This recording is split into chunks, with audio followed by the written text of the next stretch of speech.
Am I the asshole for telling my wife's friend that her taste in men is the reason she's a single mom? I, 29M, have known my wife, 30F, and her best friend Jess, 29F, since we were all 11. We attended middle and high school together, but I wasn't in their social circles at all. I was always one of the sort of nerdy awkward kids, and the two of them were both very popular. My wife in particular was extremely popular because she was, and still is, extremely beautiful, kind, and intelligent. She was our student body president and valedictorian. Jess was also very pretty. I even had a tiny crush on her back then, and similarly popular. My wife and Jess have been best friends since kindergarten. My wife and I started dating our senior year of high school after we were paired together to complete a project in one of our classes. We realized that we got along really well, and she asked me out, and I definitely wasn't saying no to her. Jess from the very start did not respect our relationship, and firmly believed that my wife could do much better. She has, in the decade plus since, consistently told me that my wife is out of my league, that I was lucky she settled for me so young, and that my wife belongs with a more attractive and successful man. Now, I'm the first one to admit that my wife is out of my league.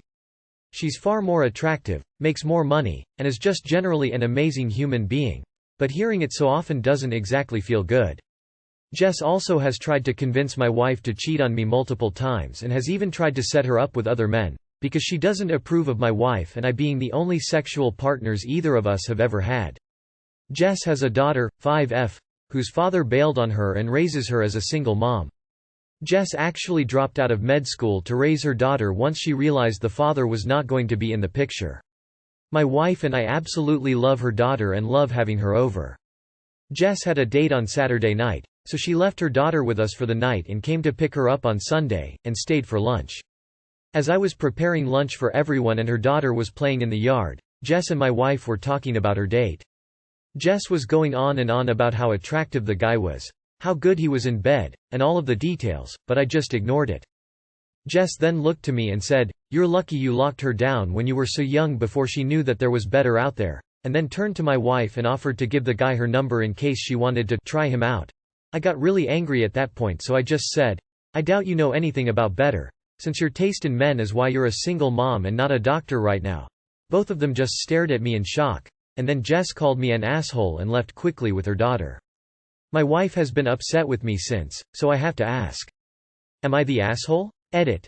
I just wanted to point out that my wife acknowledges that what Jess said was inappropriate, but thinks that what I said was unnecessarily cruel.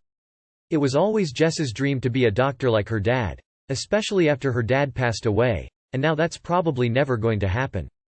Jess has said this to me before, so I was aware of it, and my wife thinks it was uncalled for to press on something that's so clearly a pressure point for her. Jess also frequently bemoans the pains of being a single mom, and about how all of the guys she goes out with ghost her as soon as she mentions her daughter. This is mainly why my wife is upset with me, because she thinks I purposely hurt Jess, while Jess's comments are a joke and aren't meant to hurt my feelings, which is probably mostly true. Not the asshole. Your wife is the biggest asshole. She's allowed Jess to talk down to you for years and done nothing. You deserve better. You are out of her league. Jess is obviously an asshole for treating you like crap and trying to get your wife to see other men for years. She should be banned from the house. They're mad at you. I'm not. You needed to put this person in her place. But moving forward, that is your wife's job. For real. If she lets her friend tear you down in your company or not in your company, that's a problem, dude. Clearly her issues with you having to do with her messed up value system in regard to relationships. I don't know why your wife tolerates this. You deserve to be defended by her. And I think you need to figure that out. Not the asshole. Not the asshole. Why is your wife still friends with someone who constantly puts her husband down and encourages her to cheat at every opportunity? Honestly, I think you're the only one in this situation who isn't an asshole. Jess is one for obvious reasons. I doubt I have to explain them. Your wife is one for not shutting that shit down long ago. But your reaction is justified. You've endured Jess's remarks for years. It's understandable that you finally snapped. Please show your wife these comments. She needs a reality check with Jess. Not the asshole. Jess has messed up her education by chasing men. She's jealous at what you guys have and is trying to destroy your marriage. I'm not sure I'd have waited as long as you before speaking up. The truth hurts. She's going to hate you more now though, so be prepared for her to double down on her efforts with your wife. Am I the asshole for not traveling to my home country to get a surgery done?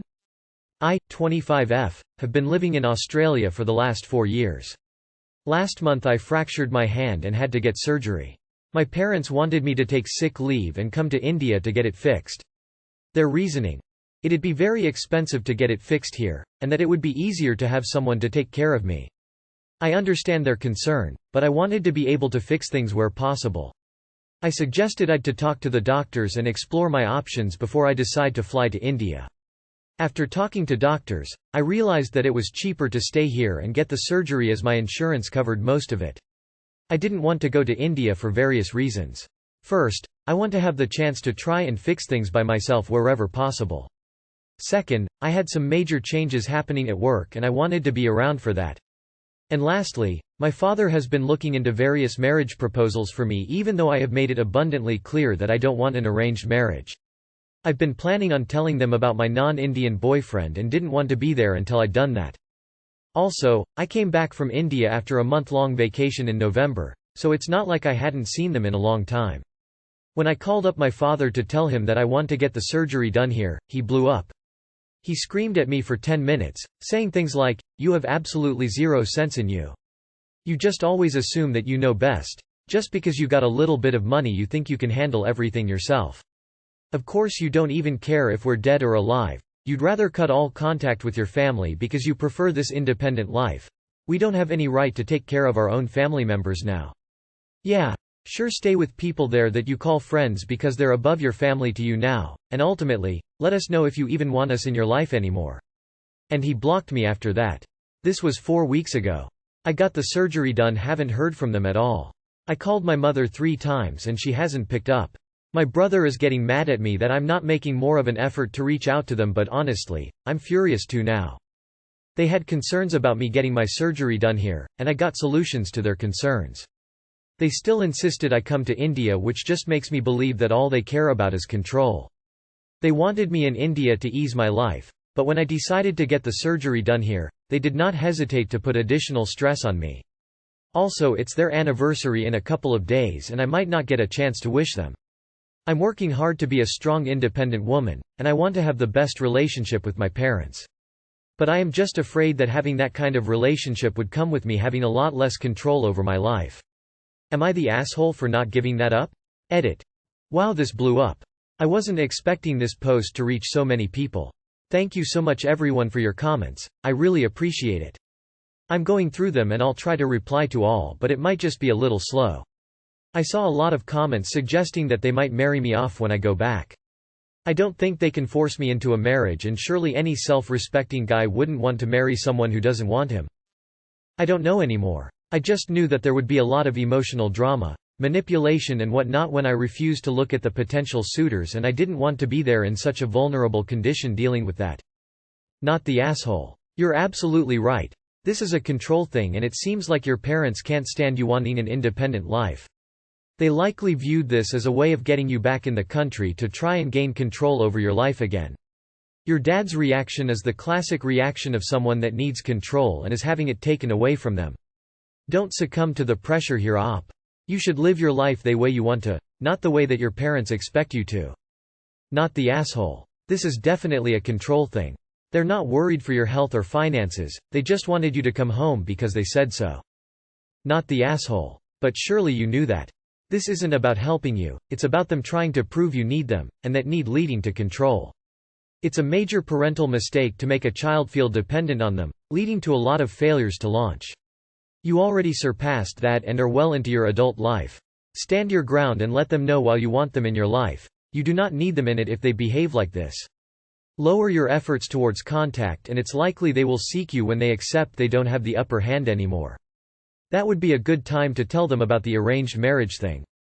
It's possible he already made commitments regarding marriage and is now going to have to back off. Too bad for him. Don't go. Not the asshole, though this title is misleading. Your parents weren't as concerned about your hand or getting surgery, they only care about their own needs. Look how much your father projected only when you told him it was more affordable to get things done in Australia.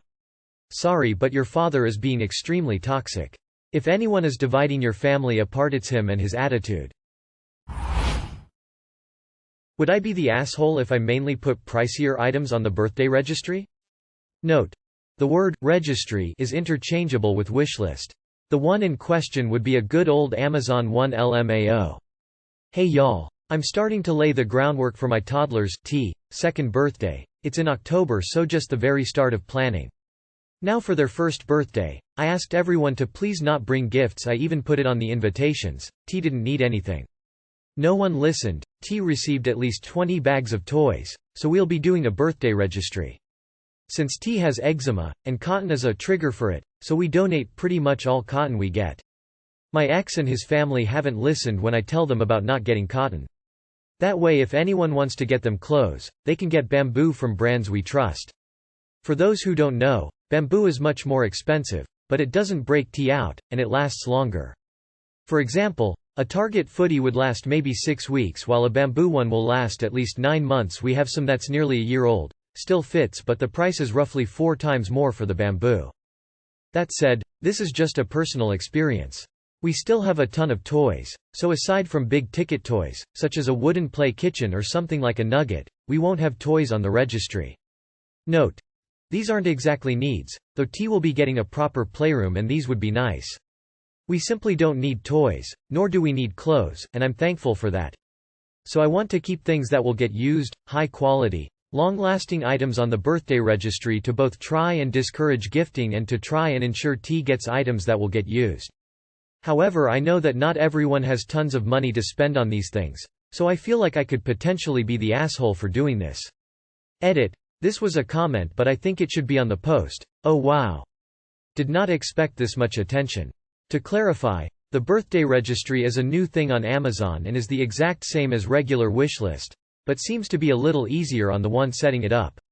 I also was planning on putting other essentials, such as diapers and other care items. I'm a single mom in school, so I consider diapers to be expensive. The current idea for the invitation is along the lines of, hey, please don't bring any gifts, your presence is a gift enough. However, if you wish to gift something regardless, please ask for a link to a wishlist or charity to donate to in T's name when you RSVP. I had no clue this would be so controversial. Tears of joy. I remember going to the Learning Express and getting stuff for my friends from their wishlist box. I got the idea from that. I probably won't do this, but I'm glad I asked early. I might reply to comments later tonight. White heart. Thank you for the kinder comments.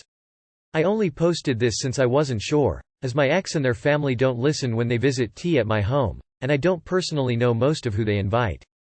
Party will be in a public area. Strangers will not have access to my address or house for safety reasons. Edit 2. By registry I mean wishlist. Just a regular Amazon wishlist. And by expensive I mean $40–60-ish face with peaking eye tears of joy, and the things that fall into that are mainly diapers. Y'all are insane. The link would only be shared if it was asked for. You are the asshole for having a gift registry for a toddler. Not the asshole. It's a waste of dollar for them to buy him stuff that's not wanted it needed. A birthday registry rolling on the floor laughing, rolling on the floor laughing, rolling on the floor laughing. Not the asshole. I have an ongoing wish list for my daughter. My best friend has one for her son. It makes it so much easier to buy gifts that the parent knows the child will want and are developmentally appropriate.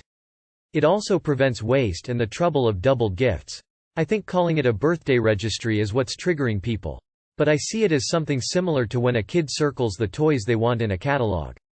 Family and close friends may be willing to pay for higher priced items, so why not go ahead and put them on the registry? Birthday registries for a 2-year-old are not a thing. Am I the asshole for keeping my parents' wedding rings? My parents divorced when I was little and my dad passed away when I was 16. After he died, my siblings and I all took things from his house to remember him. I was the youngest, we are 7 in total, and didn't have the opportunity to take memory-filled furniture, but my siblings did. He also had a watch collection and everyone took one. There was none left for me, so I asked if I could take the wedding ring my dad had kept safe. They all said yes because it was one of the only things I could take. Afterwards, my mum gave me her old wedding ring so that I have them both. I used both of them to put on a necklace that I wear. I could remove them from the necklace if I wanted to. Now, my sister asked me if she could have them because she wants to get married. I said no, and now she, and one of my brothers, are calling me selfish. I don't actually plan on using them for marriage, but I wanted them as a memory. My mum and other siblings agree with me, but my sister and one brother say it's useless for me to keep it as a necklace. Am I being selfish? Edit. 1. The reason why I couldn't get any furniture wasn't because they took everything without considering me. It was because at that time, 16, I was still living with my mum in a small apartment and there was no space to put anything. My older siblings all had their own places and had space for them. 2. I doubt she wants them for money reasons. She has a good job and the watch she took is worth far more than the rings I have. I think it's more about her just wanting them. Not sure what exactly she would do with them because I doubt her husband-to-be wants my mum's name on his ring. She would have to melt them down and make new ones. 3. A comment she made during our argument. You were so young when they divorced, I was 6. Why would you even need a memory of their marriage? You can barely remember them being married. I told her that was one reason I wanted them, but she called me childish and idiotic. Second edit. 1. I don't really want to trade it with something she took. I've been wearing them on the necklace for almost 8 years now and I've become even more attached to it. I usually don't take it off except I want to wear a fancier necklace for certain occasions, outfits. 2. I had made a comment on how I don't understand why she wants to use the rings for getting married, and she said it's because she has good memories of their marriage despite them getting divorced. Boyfriend, my parents ended things as friends, so we don't really have bad memories about that time. I didn't tell her that I still don't really understand it, or kinda believe it, because I knew she would tell me it's because I don't remember much to begin with. 3. Just for clarification, the ring isn't the only thing I have from my dad. I have a few small items: scarf, 2 books, a nice pen he always used and the mug he always drank coffee from, but none of my siblings were interested in them. They associated other things with him, so back then we didn't really have much argument about who gets what. We actually never had any arguments, between all 7 of you, since we are adults, and this is the first time something like this happened. Dramatically clasp the ring to your chest and declare, "The ring is mine." Then push one of them into a volcano. That should resolve any further debate. Not the asshole your siblings picked over all your dad's things and gave you the leftovers which happened to be your dad's rings. Now they want those, too? Honestly? They can F right off. Not the asshole. You are entitled to have them, even if you don't get married. Not the asshole. She can easily buy her own rings. Keep your memory. Are they even fancy that they are family heirloom, or is she just being too cheap to get her own rings?